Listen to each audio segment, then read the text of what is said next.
Muito bem. Então, o que nós vamos continuar aqui e o que devemos ainda falar a respeito desse tema é do capítulo 13, do versículo 13 até o 41. O que diz lá? Do versículo 13 até o 41, Paulo conclui ali na ilha de Chipre a mensagem do Evangelho, a conclusão ali do trabalho que eles foram fazer ali na ilha, e de lá eles navegam, então, na verdade, eles vão então para a província da Panfilha, ali onde fica a cidade de Perge. E da cidade de Perge eles resolvem então ir até a cidade de Antioquia da Psídia. Bom, ali na cidade de Perge, o João Marcos já deixou eles irem sozinhos e retorna para Jerusalém.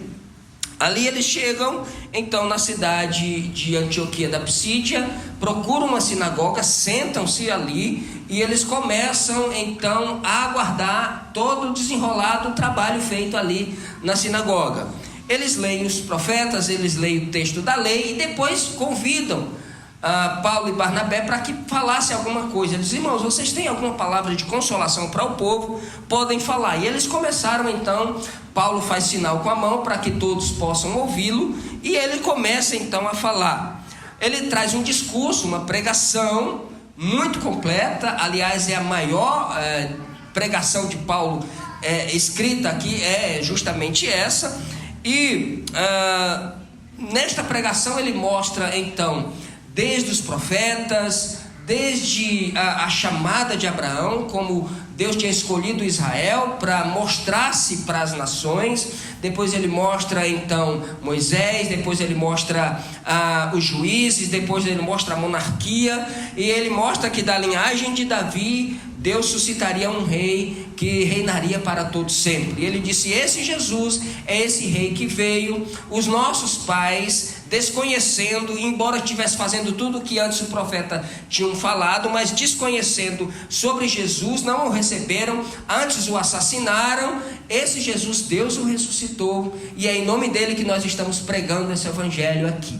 E eles terminam então de falar sobre isso. Muitos creram e fizeram um convite para que eles retornassem então no próximo sábado. Bom, até aqui nós falamos então, como base nesse texto aqui, primeira coisa que nós falamos é que não devemos nos desviar da mensagem do evangelho, custe o que custar. Paulo prega ali o evangelho. O segundo tópico que eu falei é que nós devemos reconhecer a dificuldade de abandonar os dogmas e doutrinas que anteriormente tinham sido estabelecidas em prol da liberdade cristã. Isso é muito difícil, é muito complicado. A gente vai levar um certo tempo para que abandone determinados dogmas. Em terceiro lugar, eu disse que, assim como Paulo, nós devemos conduzir a nossa geração a ter uma real experiência com Deus. Aqui, irmãos, Paulo estava desconstruindo todo o judaísmo e construindo uma mensagem nova do Evangelho de Jesus Cristo, segundo a liberdade que Ele nos deu. E isso também é o que nós devemos fazer com a nossa geração presente. Em quarto lugar, eu disse que Paulo nos desafia a trocar a liturgia engessada, e é isso que ele estava fazendo com os judeus.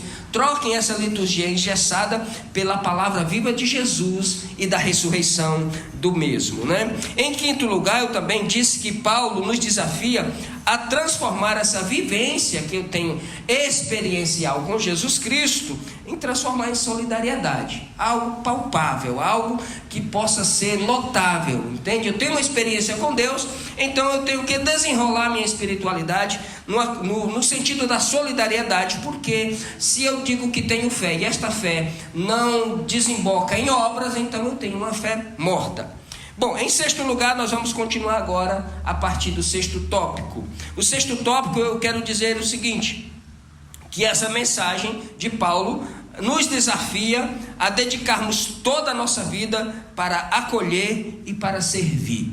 Está aí do versículo 36 até o 38 do capítulo 13 de Atos, né? Servir a Deus, servir a comunidade, servir a igreja, servir os irmãos, lavar os pés uns dos outros, servir ao nosso país, emprestar a nossa mente para pensar em favor do reino de Deus, preparar a nossa geração para o amanhã. É muito muito mais do que distribuir uma sopa, uma cesta básica, ou um panfleto, ou alguma coisa na rua. Servir é dizer: eu estou aqui por sua causa. Servir é dizer: olha, eu não vim aqui trazer a minha verdade, ou a minha religião, ou a minha igreja, ou o meu dogma, ou o meu partido, ou te apresentar o meu Deus. Sabe aqueles irmãos que pregam: o meu Deus diz assim, a minha Bíblia diz assim? Não, é o nosso Deus, é a nossa Bíblia.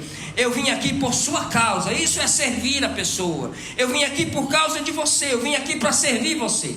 Na verdade, nós estamos aqui para servir uns aos outros. Amém, meus irmãos? Estamos aqui a serviço do reino de Deus. E Deus não precisa de nada de nós. O nosso irmão precisa. Então, como é que eu adoro a Deus? Servindo ao próximo. A igreja, ela não precisa de reforma, de nova reforma, de novo discurso. A igreja precisa que vaze Jesus pelo nosso olhar, pela nossa mão, pelos nossos poros, pelos nossos ouvidos. É que Jesus possa ser como a gente vai passando e aquele perfume vai ficando por onde a gente vai passando. Daqui para frente, meus irmãos, igreja não é mais simplesmente botar uma roupa diferente ou vir para uma reunião. Não, ser igreja é ser gente do evangelho, é ser gente do amor, é ser gente da mão estendida. E eu creio que o Espírito Santo de Deus, ele está continuando, ele continua pairando sobre o caos. Lembra que a Bíblia diz: a terra era sem forma e vazia, o Espírito de Deus pairava sobre a face das águas. A gente olha para a religião, olha para as igrejas, olha para as denominações, a gente vê um certo caos aí, mas eu acredito que o Espírito ainda está pairando sobre esse caos para trazer vida e organização nessas coisas, e que comece por nós. Amém, meus irmãos? Em nome de Jesus. Temos que ter então a sabedoria de servir a nossa geração sem atrapalhar a próxima e sem os milindres de romper com o que já se foi. Como é que eu vou servir a geração? A gente está, assim como a igreja de Atos dos Apóstolos, nós estamos em um período de transição. Você pode ver que tanto as Assembleias de Deus como várias outras denominações, os últimos 20 anos estão num processo de transição. Muitas coisas que antes se fazia livremente, hoje não se faz mais porque dá processo, da cadeia. Então algumas coisas a gente teve que ir abandonando ao longo do tempo, coisas que naquela época era significativa, hoje não mais. E isso tudo é um processo não rápido, é lento, esta transição. Eu creio em nome de Jesus Cristo que nós devemos servir a nossa geração com sabedoria, com graça, sem atrapalhar, aliás, e sem ter os milindres de romper com a geração passada, não romper com os valores, não romper com aquilo que é bom, com aquilo que é puro, que é honesto, que é de boa fama, não, mas romper com aquilo que já não cabe mais no século que nós estamos vivendo. Nós temos que ter então essa sabedoria, porque o texto aqui ele diz assim: olha, os ossos de Davi foram sepultados e apodreceram, mas o Cristo Jesus, ele não ficou na decomposição, Deus o ressuscitou. Isso aqui está no texto da mensagem de Paulo. Os ossos de Davi foram sepultados e apodreceram, os meus um dia serão. Se Jesus não me levar até lá, os meus um dia serão sepultados e vão apodrecer. Então o meu tempo é hoje, o nosso tempo é hoje. E quando Jesus lhe perguntar: você me ama? Você diga: sim, Senhor, eu te amo. Olha aqui para dentro, o Senhor vai ver que é verdade aquilo que eu estou falando. Eu sou vacilante, tenho aí as minhas tropeçadas, mas o Senhor sabe que dentro do meu coração existe amor por você. Então, em sexto lugar é isso. A mensagem nos desafia a dedicarmos a nossa vida a acolher e a servir. Em sétimo lugar, eu preciso te alertar que o tema que eu usei então na quarta passada é que essa mensagem ela nos desafia. A minha oração e a minha vontade, todo o meu esforço é que aquilo que falamos aqui, tanto nas quartas, como nos domingos, como no culto de escola bíblica, a gente não apenas ouça, mas aquilo nos impulsione a uma transformação. Todos nós precisamos dessa metamorfose, dessa transformação diária. Então esse sermão aqui era um desafio a uma metamorfose, uma transformação para aquela geração ali da cidade de Antioquia da Pisídia. Para nós é a mesma coisa. Esta transformação é um convite a uma mudança, é um desafio. Então, em sétimo lugar, anote aí: esteja preparado para corações duros. Vão ter corações duros. duros na sua caminhada. A dureza de coração dos judeus em crer em Jesus foi notória. Foi absurdamente notória em todos os lugares. A dureza, ainda hoje, recentemente eu vi um debate entre vários judeus, 2 judeus na verdade, e o Tarsus Licurgo, o pastor Tarsus Licurgo. Meu irmão, o menosprezo que eles falam a respeito de Jesus, a chacota que eles fazem com o nome de Jesus, eles falam de Jesus como se ele fosse um cão sarnento, ainda hoje. Entende isso, irmãos? Ainda hoje. Então esteja preparado, porque existem corações duros. Mesmo os apóstolos consagrados, mesmo os apóstolos enviados pelo Espírito Santo, a missão deles foi confirmada por Deus. Eles não estavam ali de vontade própria, sendo chamados exclusivamente para fazer o que Deus mandou. Ainda assim enfrentaram corações duros, ainda assim enfrentaram corações petrificados. Conosco não será diferente. Nós vamos encontrar pessoas que não se rendem mesmo, que não querem, que não aceitam, que não abrem mão, e na primeira oportunidade que elas têm, elas vão usar isso para criticar. Nós vamos encontrar na nossa caminhada esse tipo de gente. Esteja preparado para isso, amém, meus irmãos? Esteja preparado para isso. O que eles pensavam? O que é com essa mensagem nova? Então quer dizer que eu não preciso mais de sacrifício? E Paulo disse, não. Tá, e a circuncisão? Não vou precisar mais circuncidar os meus filhos? Não, também não. Tá, e os rituais então? Não precisa mais de rituais. Jesus Cristo é o sacrifício perfeito. E os sábados e as convocações dos sábados? Também não precisa, porque o sábado fala de descanso. Jesus é o nosso descanso. Você pode descansar agora em Jesus, na graça. É isso que o sábado simboliza, esse descanso que a sua alma pode ter nele. Vinde a mim todos que estáis cansados e sobrecarregados, venha para mim, eu sou o sábado do descanso. Tá, e as santas convocações e as festas que a gente precisa fazer? Não precisa, não tem mais obrigatoriedade. Mas isso aí é difícil demais, aí não dá. Não vou aceitar isso. Não, agora não. Quer dizer que agora somente crer em Jesus e eu tenho perdão e justificação? É isso mesmo. Mas isso está errado, isso é doutrina diabólica, isso é heresia. Vocês querem que a gente acredite numa coisa disso aí que vocês estão falando? E Paulo, exatamente, é isso que eu quero que vocês acreditem. Igualzinho hoje, mesmo jeito. Essa desconstrução demora tempo. A pessoa olha assim, quer dizer que se eu não der o dízimo, Jesus não me castiga? Não castiga não. Então, e se eu preciso vir de terno? Não, só se você tiver, e se você puder, mas se você não quiser, não precisa vir de terno. E barba eu posso usar? Se você gostar, você pode deixar, não tem problema nenhum. Tá, mas e as convocações? Não tem obrigatoriedade nessas coisas. Você deve servir a Deus livremente, servindo ao Senhor de todo o seu coração. Mas isso. E aquelas coisas que eu venho cultivando ao longo dos meus 40 anos que eu sou crente. Não, então, essas coisas, aquilo que cabe em Jesus fica, o que não cabe ficou para trás. Mas eu não aprendi assim. Isso é difícil fazer essa desconstrução, não é? Cadê então aquelas coisas que eu preciso cultivar? O que a gente precisa cultivar é uma vida diária com Deus, com olhar fixo em Jesus, amando ao Senhor Jesus Cristo no próximo, servindo a Deus de todo o nosso coração e cada vez mais nos aproximando dele. E quanto mais eu me aproximo dele, mais dele eu tenho para distribuir para as pessoas. Embora eu não tenha R$1 no bolso para distribuir para ninguém, mas eu tenho um sorriso, eu tenho graça, eu tenho um abraço, eu tenho amor, eu tenho uma palavra de conforto, eu tenho alguma coisa em mim que eu não faço mais por obrigação. Não, eu dou o dízimo. Por que eu dou o dízimo então na igreja? Eu dou porque aquilo me satisfaz, me alegra. Contribuir para a obra do Senhor não é por medo de nada, eu não tenho medo de nada mais. Eu dou porque eu sinto bem fazer isso para a obra de Deus. E por que eu oro? Por que eu jejum? Eu oro, eu jejum porque eu sei que quanto mais eu me aproximo de Deus, mais da mente dele eu vou entender e mais eu vou aceitar a sua vontade em mim. Eu não oro, eu não jejum, não é para que eu possa de alguma forma empurrar Deus contra a parede, para que ele possa me dar alguma coisa que vai ficar aqui. Não, eu me aproximo dele, é para me ter mais dele em mim. E é somente para isso, não é por obrigação nenhuma.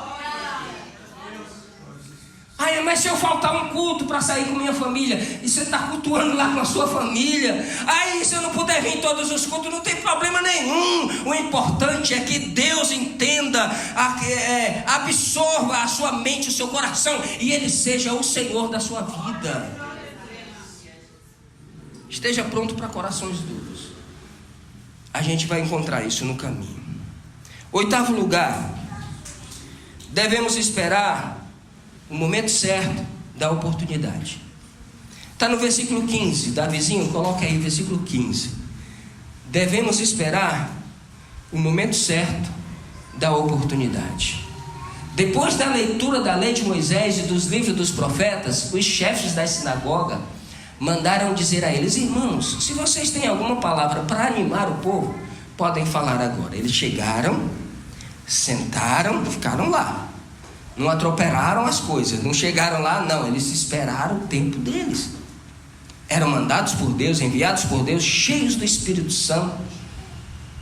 Já não precisava mais assistir, nem participar daquela liturgia toda, mas eles ficaram ali, tranquilos, até o momento da oportunidade. Foi-lhe concedida a oportunidade, e eles esperaram o tempo oportuno para falar, e ainda assim foram expulsos de lá. Então não precisa ter pressa, irmão, tenha calma, sossega o coração, a obra é de Deus. Nós não precisamos correr para cá, correr para ali, criar eventos, agenda. Daí a pouco a gente se torna aí um ativismo religioso sem saber para onde que está indo. O ativismo religioso, ele tira a tua oportunidade de você conversar com Deus. E eu li um texto de um rodapé numa revista que eu assinava, na época chamava Revista Ultimato. Não sei se alguém lembra dessa revista aqui, lembra da Ultimato? Eu assinava essa revista, ela chegava na minha casa, ela saía uma vez a cada 2 meses. E eu li um texto de um grande pregador, não lembro mais o nome dele, lá da América, quando ele foi diagnosticado com uma doença terrível. E ele foi desenganado pelos médicos. E ele mesmo pegou o telefone e começou a ligar para os lugares que ele tinha agendado de pregar. Ele falou: olha, eu não vou poder ir, eu estou fazendo um tratamento e tudo, estamos orando para que Deus me cure, para eu poder atender as agendas. E foi, irmãos, e foi muita gente na casa dele, e foi profetas, e foram irmãos, e a igreja na América inteira se pôs de pé para orar por ele. Entende? Para que Jesus o curasse. Só que aí ele, percebendo que cada vez se agravava mais a doença, ele começou a escrever um diário. E todos os dias ele escrevia o que estava acontecendo. E hoje esse diário ainda existe. E ele disse: olha, depois que eu cancelei todas as agendas, que eu fiquei aguardando o dia da minha morte, que eu entrava dentro do meu escritório, de onde eu preparava vários sermões, eu ainda não sabia o que era conversar com Deus a partir desse momento, porque eu tinha uma agenda tão cheia, tão lotada, eu tinha um ativismo religioso tão grande, mas não tinha tempo para falar com Deus. Daí para frente eu não queria mais nem que orasse para que eu fosse curado, e realmente Jesus não curou, o levou. E quantas vezes nós ficamos: eu tenho que correr, eu tenho que fazer, e agora ou nunca. Não, tenha calma, irmão. Não é no nosso tempo. Tem as oportunidades certas. É o tempo certo de Deus. É o tempo certo. E Deus tem a hora certa. E quando a gente faz no tempo de Deus, tudo vai bem para a glória de Deus. Ou não. Nesse caso aqui, eles mesmo esperando o tempo certo, ainda foram expulsos da cidade. Faça conforme as suas forças. Faça conforme você pode. Agora imagine, se você recebe uma tarefa, por exemplo. Imagine que alguém te dá uma tarefa de você começar um trabalho, um trabalho do Senhor, uma igreja. Olha, você tem 3 anos. Qual seria a sua metodologia de trabalho? Você tem 3 anos para iniciar um trabalho. Te dá uma cidade, qualquer lugar. O que você faria? Primeira coisa que a gente fazia, vou falar por mim: aluga um espaço, não é? Aluga um local, cria bastante eventos, concentra todas as atividades dentro da igreja, convida todas as pessoas para vir para dentro daquele espaço e manter as pessoas bem ocupadas com as tarefas da igreja e com tudo aquilo que a gente programou. Muito provavelmente a grande maioria de nós fazia isso. O que Jesus fez quando ele tinha 3 anos do seu ministério? Ele não alugou um espaço? Ele não saiu correndo desesperado? Não confrontou, não fez passeata, não fez nada. Ele saiu, chamou um publicano aqui, um zelote ali, 2 pescadores ali, chamou o outro ali. Os caras eram tão igual a nós, que no último dia, na última semana de Jesus, na ceia, Jesus ali já antevendo ali tudo aquilo que aconteceria na frente, os caras estavam ali discutindo quem que seria o maior no reino dos céus. Imagine, os 12. Dos 12, um era um diabo. Dos 12, um era um diabo. E o próprio Jesus disse: no meio de nós tem um que é um cão. Falou. Era Judas. Depois de tudo, Jesus vai assunto ao céu, deixa uma igreja com 120 pessoas. 120. E não se apavorou, não correu, não. É no tempo certo. Irmãos, 12 homens, daqueles homens, um se desviou, colocaram Matias no lugar, mas daqueles 12 homens, irmãos, cheios do Espírito Santo, eles fizeram uma revolução tão grande ali na Ásia Menor, em todos os lugares. Olha o que nós estamos vivendo aqui hoje. Olha aqui o que os pescadores escreveram para nós. Você lê a carta de Pedro, você lê as epístolas de Pedro, você fica abismado. Como é que um pescador escreve um negócio desse aqui? Não é pela nossa força, não é pelo nosso braço, não é pelo nosso mérito, não, é pela graça de Deus, que é o dono da obra. Nós devemos esperar as boas oportunidades. Aqui, Jesus fez assim, os apóstolos fizeram a mesma coisa. O que aconteceu lá? A gente vai continuar lendo aqui. Bom, o que aconteceu lá? Agora, eu quero que você abra então aí a sua Bíblia, do capítulo 13, viu, Davi? Do verso 42 até o 52, que foi o que a gente não leu. Então eu vou ler aqui para a gente concluir então aqui a mensagem. Quando Paulo e Barnabé estavam saindo da reunião, as pessoas pediram com insistência que eles voltassem no sábado seguinte, a fim de lhe falarem sobre o mesmo assunto. Depois da reunião, muitos jovens ou muitos judeus e outras pessoas convertidas ao judaísmo acompanharam Paulo e Barnabé, que falavam com eles e animavam todos para que continuassem firmes na graça de Deus. No sábado seguinte, quase todos os moradores da cidade foram ouvir a palavra do Senhor. Verso 45: quando os judeus viram aquela multidão, ficaram com muita inveja. Então começaram a dizer o contrário do que Paulo dizia e o insultaram. Porém, Paulo e Barnabé falaram com mais coragem ainda e eles disseram: era necessário que a palavra de Deus fosse anunciada primeiro a vocês que são judeus, mas como vocês não querem aceitá-la e acham que não merecem receber a vida eterna, e uma pausa aqui, o problema de muita gente é que acha que não merece a graça. Muitas pessoas hoje caem no mesmo engodo dos judeus. Nós precisamos fazer alguma coisa. Acha que não merece a graça, que a graça é demais. E é mesmo, é demais. Não merece mesmo não. Então agora nós vamos anunciar a palavra aos não-judeus. Pois esta é a ordem que o Senhor nos deu. O seu povo, esta é a ordem que o Senhor deu a nós, o seu povo. Eu coloquei você como luz para os outros povos, a fim de que você leve a salvação ao mundo inteiro. Quando os não-judeus ouviram isso, ficaram muito alegres e começaram a dizer que a palavra do Senhor era boa. E creram todos os que tinham sido escolhidos para ter a vida eterna. Versículo 49. A palavra do Senhor se espalhou por toda aquela região. Mas os judeus atiçaram as mulheres não judias de alta sociedade, convertidas ao judaísmo, e também os homens mais importantes da cidade, e começaram a perseguir Paulo e Barnabé, e os expulsaram daquela região.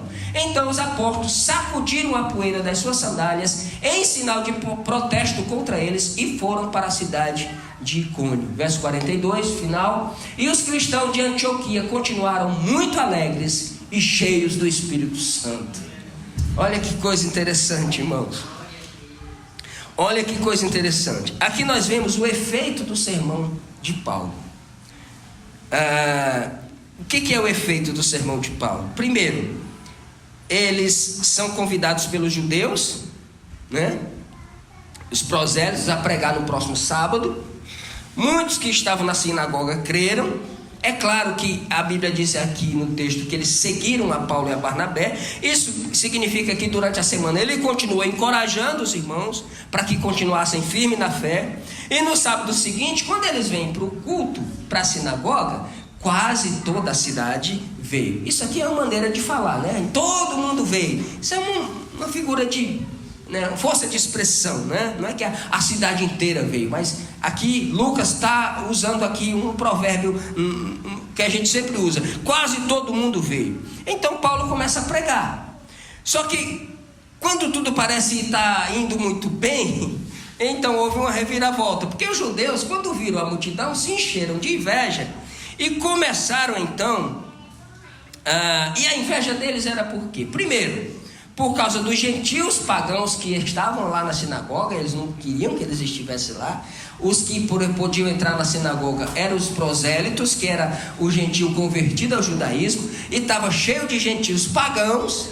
E aí foi a raiva dos judeus. E em segundo lugar, pela quantidade de judeus que estavam dando crédito à mensagem. Eles se sentiram ameaçados, e aí eles começaram a blasfemar, dizendo que Jesus era o falso Messias e que Paulo era um falso profeta, e começaram a rebater e a contradizer a mensagem de Paulo. A partir daí, Paulo afirma publicamente, e essa é uma das declarações mais fortes que Paulo faz.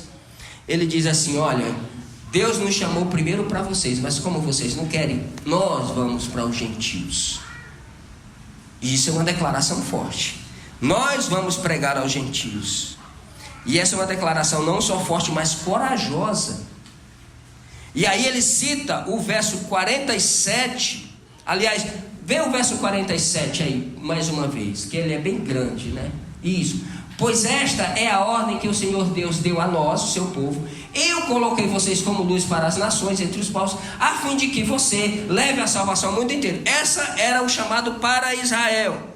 Mas aí ele cita Isaías 42:6, que aí eu queria que você abrisse aí, procura aí, Davi, Isaías 42:6, coloca aí para nós, para a gente poder então ver que a mensagem de Paulo estava sendo embasada nas Escrituras. Ele disse: eu, o Senhor, o chamei e o peguei pela mão, para que haja salvação por meio de você. Eu o criei e o enviei como garantia da aliança que vou fazer com o meu povo, como luz de salvação que darei para os outros povos. Aqui, Paulo estava citando essa parte aqui para eles. E aí Paulo faz essa declaração.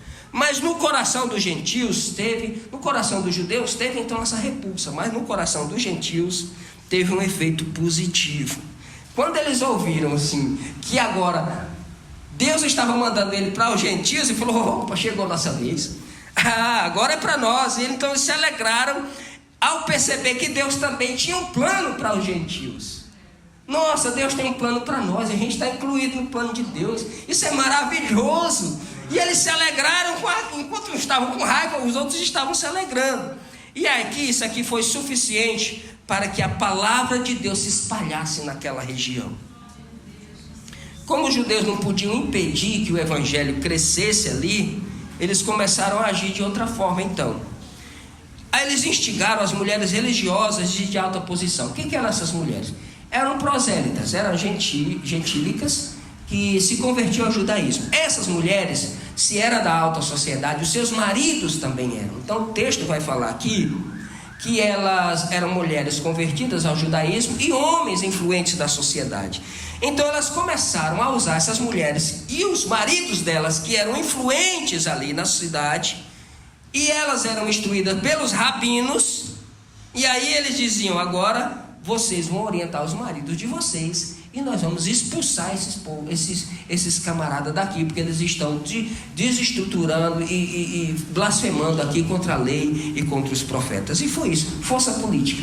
Eles usaram a força política para expulsar os mensageiros de Jesus. E eles fazem Aqui os discípulos, os apóstolos, então Paulo e Barnabé, eles fazem exatamente o que Jesus orientou. Quando eles saíram dali, eles sacodem o pó da sandália como um protesto contra ela e foram para a cidade de Icônio. Os discípulos, porém, ali que ficaram ali na Antioquia da Psídia, perderam seus pastores. Uma igreja que mal começou, perde os pastores. O que acontece com essa igreja que perdeu os pastores? A igreja tinha acabado de nascer, mas aí o texto diz e conclui que eles continuaram cheios do Espírito Santo. Irmãos, a obra é de Deus. Você entende isso? Que a obra é de Deus, não precisa de manipulação minha, não precisa da minha mão, da minha ajuda. Mesmo arrancando os pastores da igreja, o povo continuou cheio do Espírito Santo de Deus.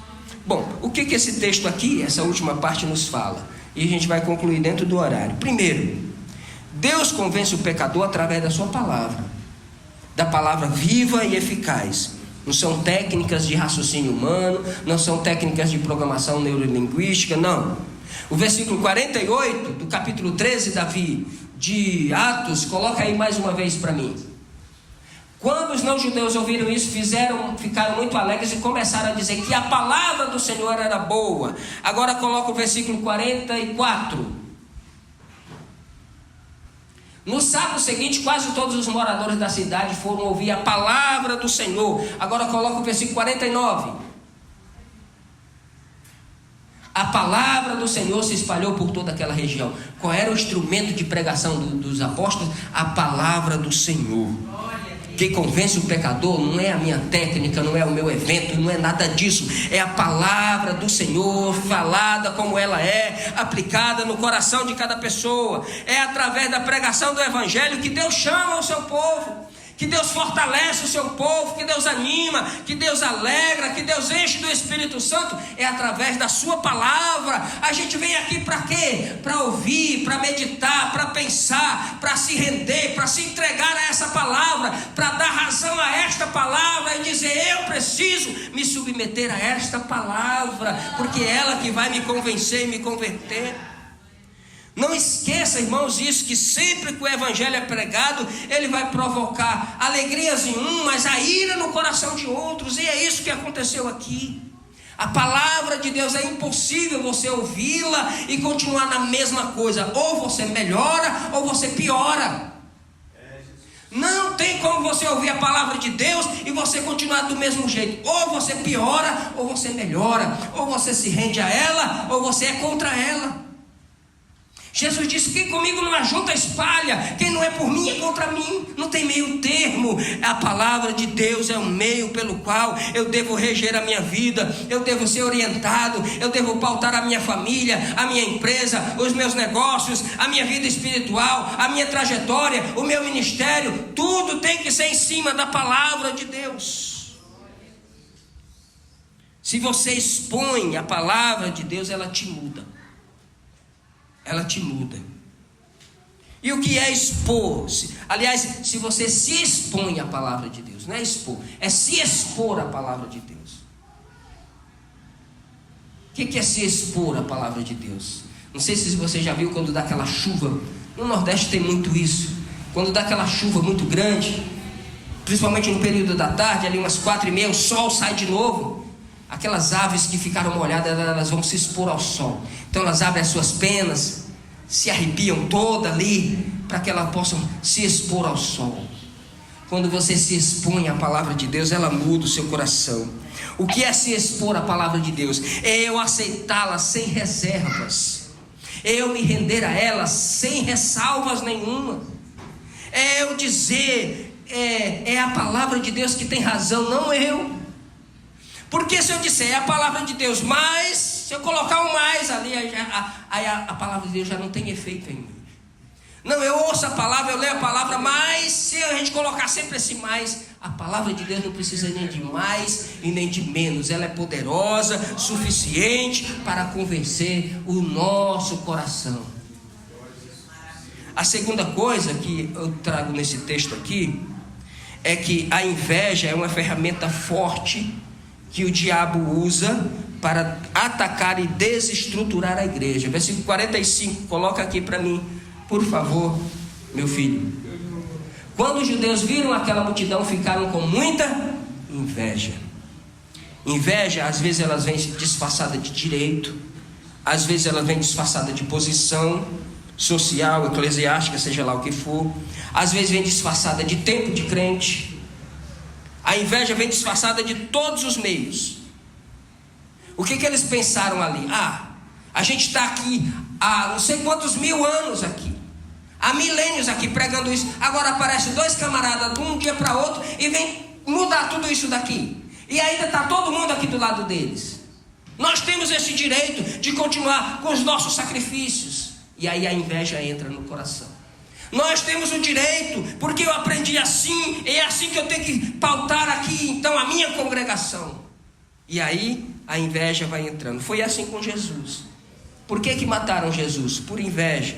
Foi assim com Pedro no templo. Lembra que quando ele cura o paralítico ali, que pega pela mão e levanta e diz: não tenho prata nem ouro, mas em nome de Jesus Cristo levanta e anda. O que os principais dos sacerdotes e os ensinadores do templo falaram? Mas quem são vocês que estão aqui ensinando no templo? Nós temos o direito de ensinar aqui, não vocês. E prenderam os apóstolos justamente por causa desta inveja, porque se acha no direito de continuar na mesma religiosidade. Foi assim com Estevão. Por que rangiam os dentes? O irmão pregou muito bem aqui no domingo passado. Por que rangiam os dentes contra ele? Porque não podia vencer no argumento, porque não podia vencer o brilho no olho daquele homem, o brilho no rosto dele. Então nós vamos apelar para a violência, porque quando não se tem argumento, a gente apela para a violência. E apelaram para a violência, mas não tirou a palavra de Deus do coração daquele rapaz. Foi assim com Paulo, foi assim com todos eles. Vai ser assim com você, comigo também. Vai ser assim, entende? Aprenda a aceitar isso. Terceiro lugar, pastores e mestres são extremamente importantes para a igreja, mas quem sustenta a igreja é Jesus. Versículo 42, coloca aí, por favor.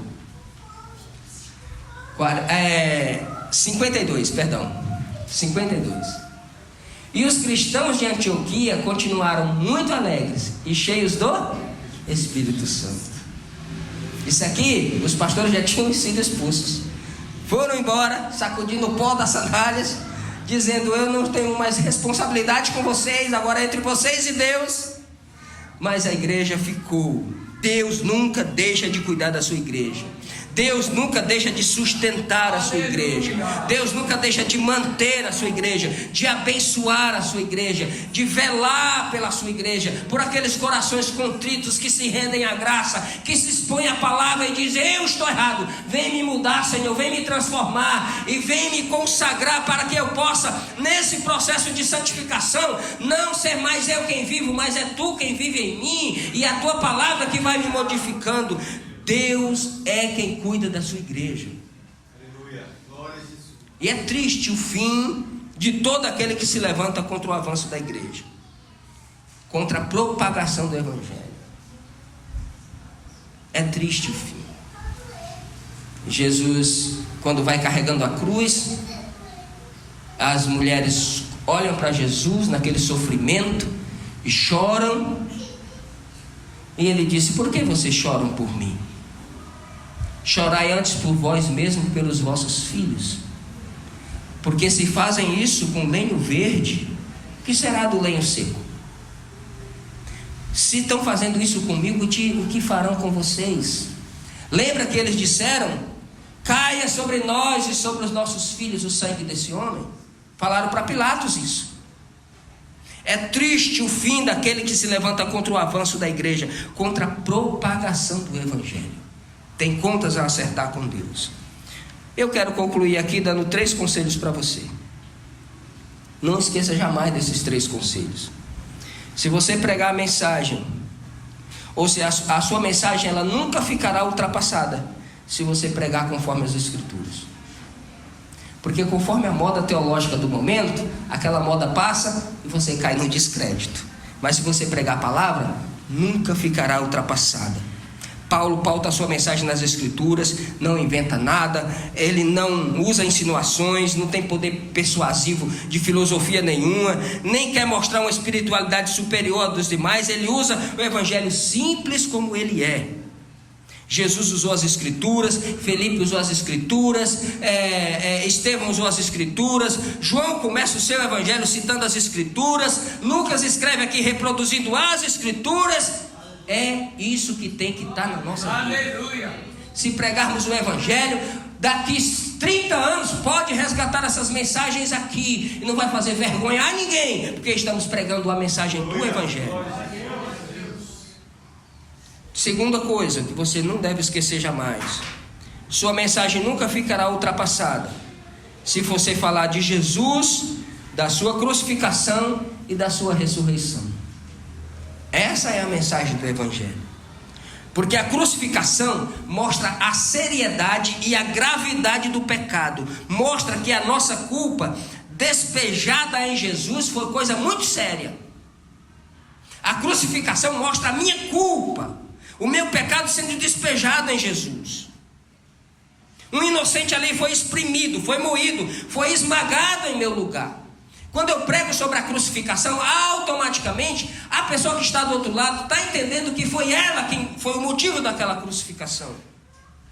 Mas a ressurreição, ela mostra o triunfo de Deus sobre todas as coisas.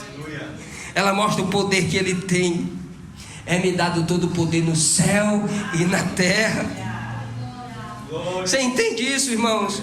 O que Ele nos oferece com o poder da ressurreição é galardão em Cristo Jesus. A ressurreição é Jesus pegando a morte como se fosse uma vespa, e arrancando o ferrão dela e dizendo: você não mata mais ninguém, porque é só um portal onde a pessoa vai para a vida eterna. É Jesus tripudiando sobre os principados, sobre as potestades. É Jesus expondo o inferno, pegando o inferno e botando pelo avesso e dizendo: o poder é meu, eu ressuscito, eu tenho todo o poder no céu e na terra.